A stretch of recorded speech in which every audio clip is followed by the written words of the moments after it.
تلاوة تزدان بالتجويد يتلو. بسم الله الرحمن الرحيم نحمده ونصلي على رسوله الكريم أما بعد فأعوذ بالله من الشيطان الرجيم وإذ أخذنا ميثاقكم لا تسفكون دماءكم ولا تخرجون أنفسكم من دياركم ثم أقررتم وأنتم تشهدون۔ اوپر سے چونکہ بنی اسرائیل کے ساتھ لیے ہوئے میثاق کا تذکرہ تھا، لہذا اس مناسبت سے یہاں بھی ایک میثاق اور اس میثاق کے نقض کا جو عملی طور پر وہ لوگ کرتے تھے اس کا تذکرہ ہے۔ در پردہ یہ بھی ان کی ایک شرارت ہے جس کی طرف اشارہ کیا جا رہا ہے۔ اس آیت کریمہ کو سمجھنے سے پہلے ایک پس منظر مختصر طور پر یاد رکھیے کہ مدینہ منورہ میں نبی کریم صلی اللہ علیہ وسلم کی تشریف آوری سے پہلے یہود بھی آباد تھے اور یمن سے آئے ہوئے قبائل بھی آباد تھے، بالخصوص بنو قریظہ اور بنو نضیر، بنو قینقاع، یہ یہود کی برادریوں کے نام ہیں، اور ادھر اوس اور خزرج یہ یمن سے آئے ہوئے تھے۔ مصیبت یہ تھی کہ بنو قریظہ اور بنو نضیر میں آپس میں بالکل جمتی نہیں تھی اپنے اپنے ہونے کے باوجود، اور ادھر اوس و خزرج میں بھی جنگیں چلتی رہتی تھیں۔ وہ زمانہ حلف برداری کا بھی ہوا کرتا تھا، چنانچہ ادھر والے بنو قریظہ نے یمن سے آئے ہوئے اوسیوں کے ساتھ حلف لیا تھا اور یہ طے کیا تھا بنو قریظہ نے کہ اگر ہماری جنگ بنو نضیر کے ساتھ ہوگی تو اے اوسیوں تمہیں ہماری حمایت میں کھڑا ہونا پڑے گا،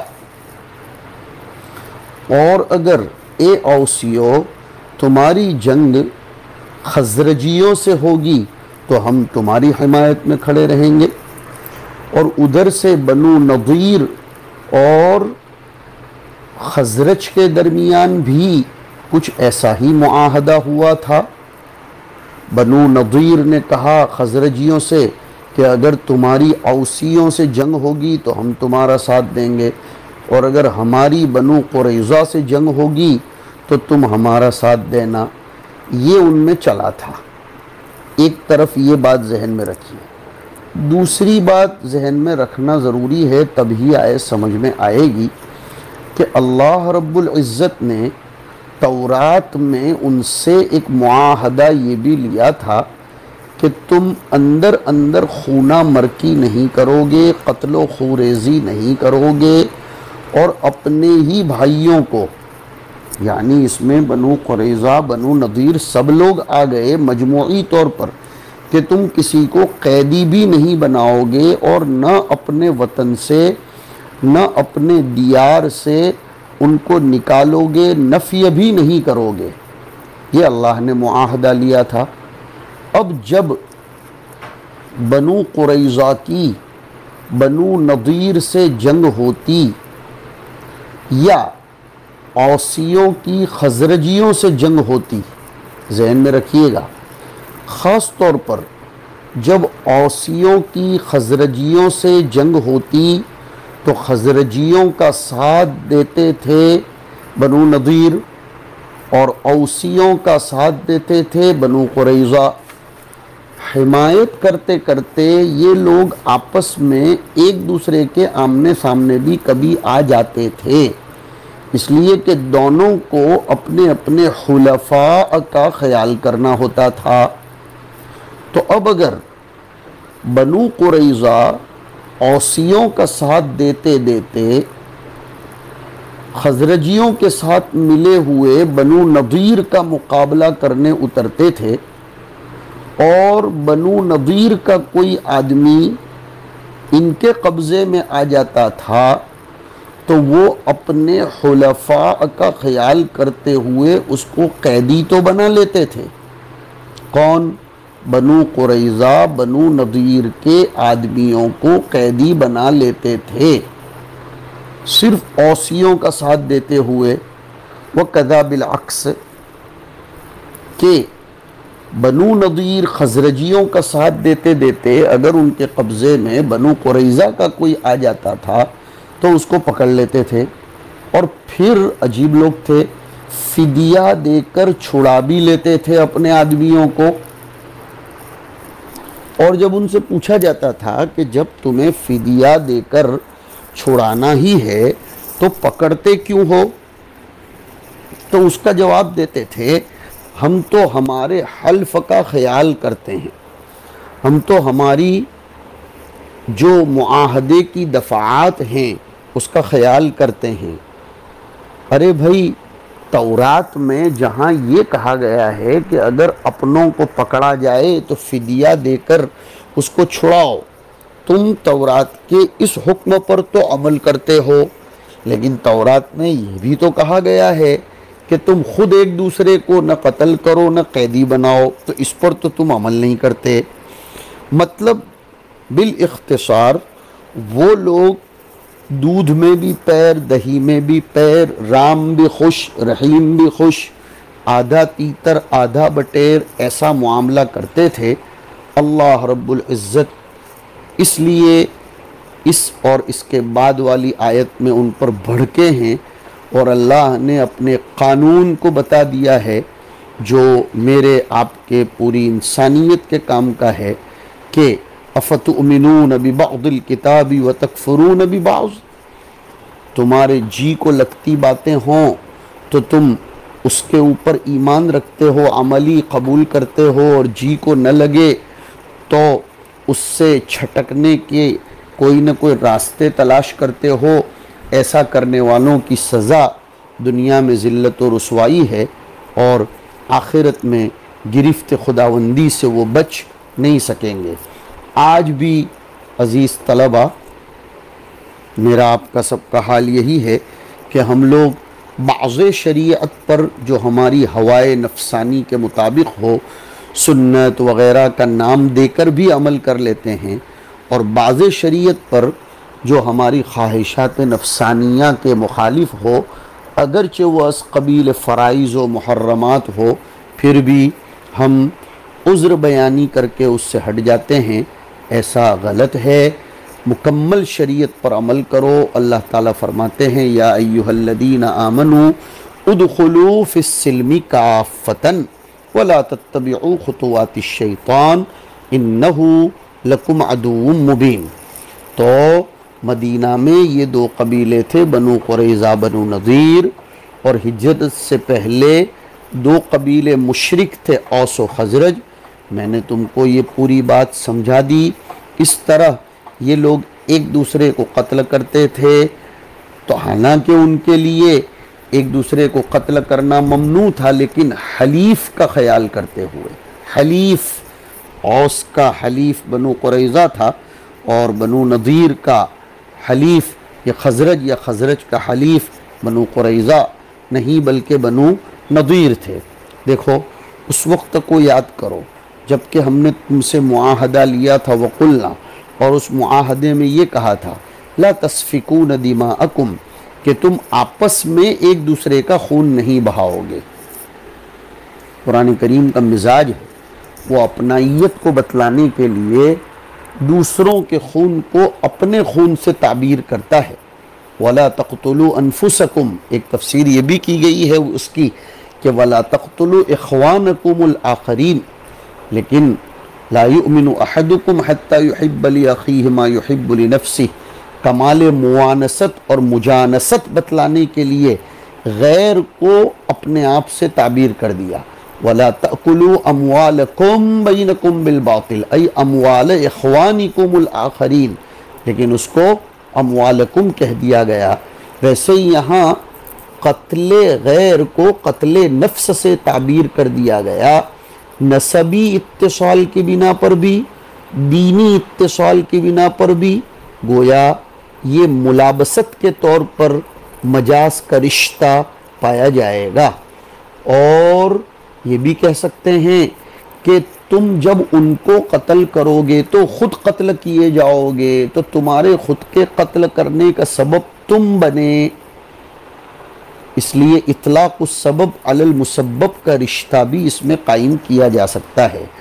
وَقُلْنَا لَا تَسْفِكُونَ دِمَاءَكُمْ أَيْ تُرِيقُونَهَا بِقَتْلِ بَعْضِكُمْ بَعْضًا، ہم نے اس معاہدے میں کہا تھا کہ تم ایک دوسرے کا خون مت بہانا ایک دوسرے کو قتل کر کے، اور وَلَا تُخْرِجُونَ أَنفُسَكُم مِّن دِيَارِكُمْ، یہاں بھی انفس یعنی لا يخرج بعضكم بعضا من داره، تم میں سے ایک دوسرے کو اپنے وطن سے نہ نکالے، ثم اقررتم، پھر تم نے قبول کیا، قبلتم ذالک المیثاق، اس میثاق کو تم نے قبول کیا، وانتم تشہدون علی انفسکم، در حال کہ تم اپنے آپ پر گواہی بھی دے رہے تھے۔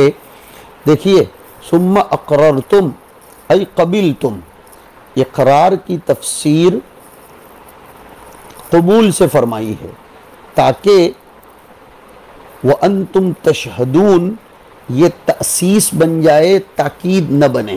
آپ حضرات نے پڑھا کہ الافادۃ اولا من الاعادۃ یا التأسیس اولا من التأکید، اس لیے کہ اگر ثم اقررتم کو اقرار کو اپنے ظاہر پر ہی رکھا جائے تو وَأَنْتُمْ تَشْهَدُونَ یہ تاکید بنے گا، تو وَأَنْتُمْ تَشْهَدُونَ اور ثم اقررتم دونوں میں تأسیس پیدا کرنے کے لیے اس طریقے کا معاملہ کیا گیا ہے۔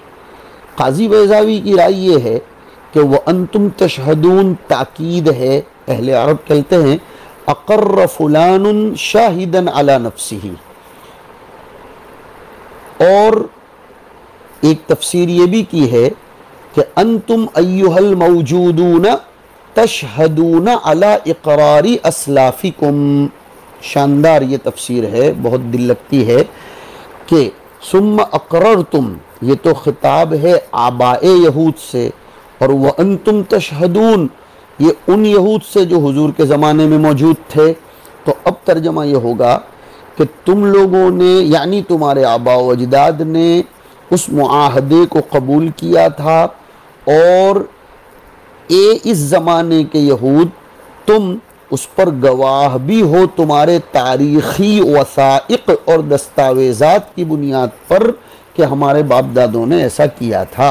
وَأَنْتُمْ تَشْهَدُونَ عَلَىٰ أَنفُسِكُمْ ثُمَّ أَنْتُمْ هَؤُلَاءِ تَقْتُلُونَ أَنفُسَكُمْ، ایک طرف یہ معاہدہ لیا، پھر اے لوگو تم اپنے بھائیوں کو قتل کرتے ہو، ہاؤلا سے پہلے یا مقدر مان کر اشارہ کیا کہ یہ یا کا منادہ ہے، ہاؤلا تقتلون انفسکم ای یقتل بعضکم بعضا وتخرجون فریقا منکم من دیارہم، اور تم میں کی ایک جماعت دوسروں کو نکالتی ہے، یا تم لوگ اپنوں ہی میں کی ایک جماعت کو ان کے وطن سے نکالتے ہو۔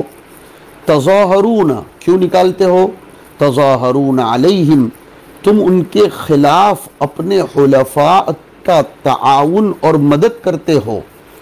مدد کرنا برا نہیں ہے، لیکن یہ مدد کون سی ہو رہی ہے؟ بالاسم والعدوان، تم ان کے خلاف مدد کرتے ہو غلط طریقے سے، تعدی کر کے، گناہ کر کے۔ یہ عجیب بات ہے، وَلَا تَعَاوَنُوا عَلَى الْإِثْمِ وَالْعُدْوَانِ، آپ کو معلوم ہے تعاون کرنا اسم و عدوان میں غلط ہے۔ اور دوسری طرف وَإِن يَأْتُوكُمْ أُسَارَىٰ، اگر یہ تمہارے ہی بھائی تمہارے ہاتھوں میں قیدی بنا کر لائے جاتے ہیں، آتے ہیں، جیسے بنو قریظہ کے ہاتھ میں بنو نضیر کا آدمی آیا، خزرجیوں کا دفاع کرتے ہوئے وہ لڑ رہا تھا اور آیا، تو تفادوہم تم اس کو فدیہ دے کر چھڑاتے ہو، حالانکہ وَهُوَ مُحَرَّمٌ عَلَيْكُمْ إِخْرَاجُهُمْ، تمہارے لیے ان کا وطن سے نکالنا بھی تو حرام ہے، جیسے فدیہ نہ دینا حرام ہے اور فدیہ دینا واجب ہے اور تم اس پر عمل کرتے ہو، تو اخراج بھی تو حرام ہے، تم اس پر عمل کیوں نہیں کرتے؟ ایسا کر کے افتؤمنون ببعض الکتاب، تم تورات کے بعض حصے پر عمل کرتے ہو، کفر عملی، ایمان عملی، یاد رکھنا اس کو، ایک ایمان اعتقادی ہوتا ہے، ایک ایمان عملی ہوتا ہے۔ تو تم تورات کے بعض حصے پر تو عمل کرتے ہو، وَتَكْفُرُونَ بِبَعْض، اور بعض پر نہیں کرتے۔ ایسا کرنے والوں کی سزا یہ ہے، فَمَا جَزَاءُ مَن يَفْعَلُ ذَلِكَ مِنْكُمْ إِلَّا خِزْيٌ فِي الْحَيَاةِ الدُّنْيَا، نہیں ہے کوئی بدلہ ان ایسے لوگوں کا جو ایسا کرتے ہوں سوائے دنیا میں رسوائی۔ وَيَوْمَ الْقِيَامَةِ يُرَدُّونَ إِلَىٰ أَشَدِّ الْعَذَابِ، اور قیامت کے دن سخت عذاب کی طرف انہیں لوٹایا جائے گا۔ وَمَا اللَّهُ بِغَافِلٍ عَمَّا يَعْمَلُونَ اور عَمَّا تَعْمَلُونَ۔ اب کتاب میں دیکھیے، ثُمَّ أَنْتُمْ يَا هَٰؤُلَاءِ تَقْتُلُونَ أَنفُسَكُمْ، یہ یا هَٰؤُلَاءِ تَقْتُلُونَ انتم مبتدا ہے، اب اس کی خبر کیا ہے؟ ایک قول تو یہ ہے کہ ہاؤلائی کی خبر ہے تقتلون، تو ایسی صورت میں ہاؤلائی یا تو محلاً منصوب ہوگا اعنی کو مقدر مان کر، ثم انتم اعنی ہاؤلائی، تو انتم اعنی ہاؤلا پورا مبتدا اور تقتلون انفسکم خبر، یا تو ہاؤلا یہ منادہ ہوگا جیسے مصنف گئے ہیں اس قول کی طرف کہ ثم انتم یا ہاؤلا، لیکن سیبوئی کے یہاں یہ جائز نہیں ہے، اس لیے کہ وہ کہتے ہیں کہ ہاؤلا مبہم ہے اور حرف ندا مبہم کے ساتھ نہیں آیا کرتا، اس لیے کہ ندا میں تو تعیین ضروری ہے، اور آپ یہ فلسفہ جانتے ہو کہ ندا از قبیل معرفہ ہے، اور معرفہ میں ابہام تھوڑا ہوتا ہے، ورنہ معرفت کیسے رہے گی؟ تو ایک ترکیب تو یہ ہے کہ انتم مبتدا، ہاؤلائی یا تو منادہ ہے یا اعنی کا مفعول بہ ہے اور تقتلون اس کی خبر۔ دوسرا قول یہ ہے کہ انتم مبتدا ہے، ہاؤلائی خبر ہے، اور یہ ہاؤلائی الذین کے معنی میں ہوگا، اور الذین پھر تقتلون یہ اس کا صلہ بنے گا، موصول صلہ مل کر انتم کی خبر بنے گی۔ تیسرا قول یہ ہے کہ خبر ہاؤلائی ہے لیکن ایک مضاف مقدر ہے، وہ یہ ہے ثم انتم مثل ہاؤلائی، تو اب تقتلون حال بنے گا۔ یہ الگ الگ اقوال اس کی ترکیب میں ملتے ہیں۔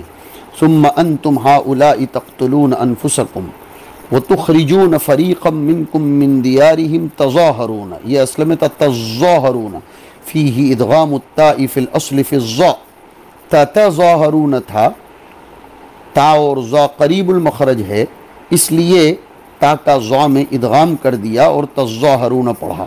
وفی قراءۃ بالتخفیف، اور ایک قراءت میں تشدید تظاہرون نہیں بلکہ تظاہرون جیسے اپنی قراءت میں ہے تظاہرون، تو یہ کیا ہوا کہ علی حذف التا، ایک تا کو حذف کیا، ایک تا علامت مضارع کی تا ہے اور ایک تا باب تفاعل کی تا ہے، تو ایک تا کو حذف کر دیا۔ تظاہرون کا معنی تتعاونون علیہم بالاسم المعصیۃ والعدوان الظلم، یہ دونوں میں تغیر ہو گیا، اسم یعنی معصیت، عدوان یعنی ظلم۔ وَإِن يَأْتُوكُمْ أُسَارَى، اسیر کی جمع اور ایک جمع اسرا، ما کان لنبی ان یکون لہ اسرا، اگر یہی تمہارے بھائی تمہارے پاس قیدی بن کر آتے ہیں، تفادوہم، وفی قراءۃ تفدوہم ای تنقذوہم من الاسر بالمال او غیرہ، یہ ہے تفادوہم کا مرادی معنی، تم ان کو قید و بند سے چھڑاتے ہو، نکالتے ہو مال وغیرہ کا فدیہ دے کر۔ وَهُوَ مِمَّا عُهِدَ إِلَيْهِمْ، یہ مصنف فرماتے ہیں یہ ان کے معاہدے میں داخل تھا، تو اس پر وہ عمل کرتے تھے، لیکن دوسری طرف معاہدے میں عدم اخراج بھی تو داخل تھا، اس پر عمل نہیں کرتے تھے۔ وَهُوَ ای الشأن، ضمیر شان، محرم علیکم اخراجہم، متصل بقولہ وتخرجون، اس کو ذرا سمجھو، یہ وَهُوَ محرم علیکم اخراجہم کا معنوی تعلق آیت کریمہ کے اس جز سے ہے کہ وَتُخْرِجُونَ فَرِيقًا مِّنْكُمْ مِّن دِيَارِهِمْ وَهُوَ مُحَرَّمٌ عَلَيْكُمْ إِخْرَاجُهُمْ، بہترین معنی بن گیا کہ تم اپنوں میں کی ایک جماعت کو ان کی آبادیوں سے نکالتے ہو، درا حالے کہ تمہارے لیے ان کا نکالنا حرام ہے. باقی کا یہ جو جملہ ہے تظاہرون علیہم بالاسم والعدوان وَإِن يَأْتُوكُمْ، یہ ہے یہ والجملۃ بینہما اعتراض، یہ جملہ پورا معترضہ ہے. مطلب سمجھا رہے ہیں ای کما حرم ترک الفدائی، جیسے فدیہ نہ دینا حرام تھا ویسے اخراج بھی تو حرام تھا. پس منظر کیا ہے؟ وَكَانَتْ قُرَيْظَةُ حَالَفُوا الْأَوْسَ وَالنَّضِيرُ الْخَزْرَجَ فَكَانَ كُلُّ فَرِيقٍ يُقَاتِلُ مَعَ حُلَفَائِهِ، اپنے حلیف کو لے کر وہ لڑتے تھے. قریظہ اوسیوں کو ساتھ میں لے لیتے تھے نظیر کے مقابلے میں، اور نظیر قریظہ کے مقابلے میں خزرجیوں کو لیتے تھے. وَيُخَرِّبُ دِيَارَهُمْ وَيُخْرِجُهُمْ، اور ایک دوسرے کو نکالتے تھے بستیوں سے.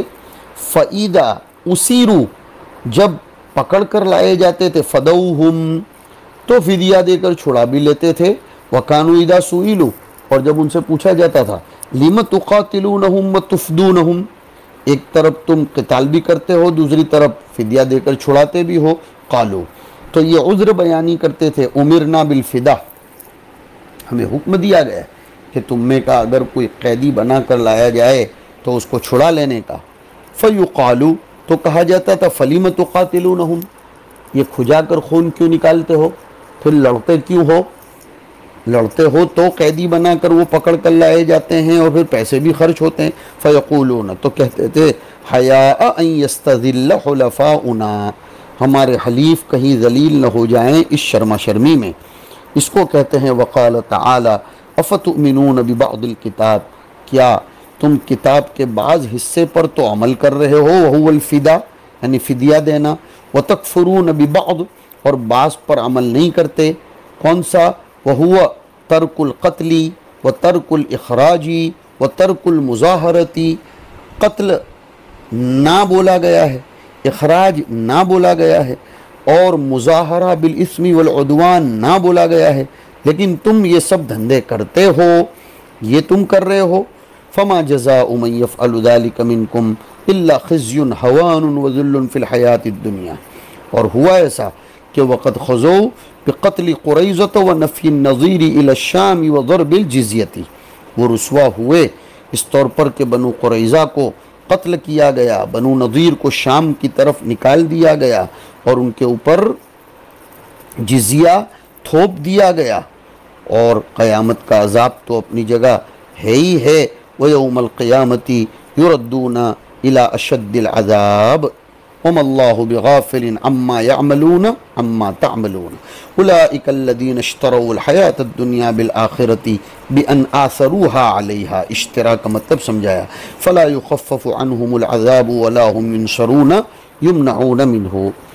دیکھو تولی اور اعراض میں قدر فرق ہے. تولی جسماً اعراض کو کہتے ہیں اور اعراض قلباً و قالباً دونوں قسم کے اعراض کو کہتے ہیں. اب ایک بات اور سن لیجئے، افتؤمنون ببعض الکتاب وتکفرون ببعض سے یہ واہمہ نہیں ہونا چاہیے کہ ایمان میں تجزی اور انقسام ہے. نہیں، یہاں وہ ایمان مراد نہیں ہے، یہاں ایمان بول کر عمل مراد ہے. اس سے ہمارا وہ دعویٰ بھی ثابت ہو جاتا ہے کہ بہت سے اعمال کے نہ کرنے کو کفر سے تعبیر کیا گیا اور بہت سے اعمال کرنے کو ایمان سے تعبیر کیا گیا. لہذا ایمان کی قسم ایمان عملی کفر عملی نکلتی ہے. یہ بحث آپ حضرات کو بخاری وغیرہ کی کتاب الایمان میں کام آئے گی. جن اعمال کے نہ کرنے پر فلیس منا فرمایا گیا یا جن اعمال کے کرنے پر فقد کفر فرمایا گیا وہ کفر عملی مراد ہے، کفر اعتقادی مراد نہیں ہے، یا کفر دون کفرین کی تقریر کی جائے گی.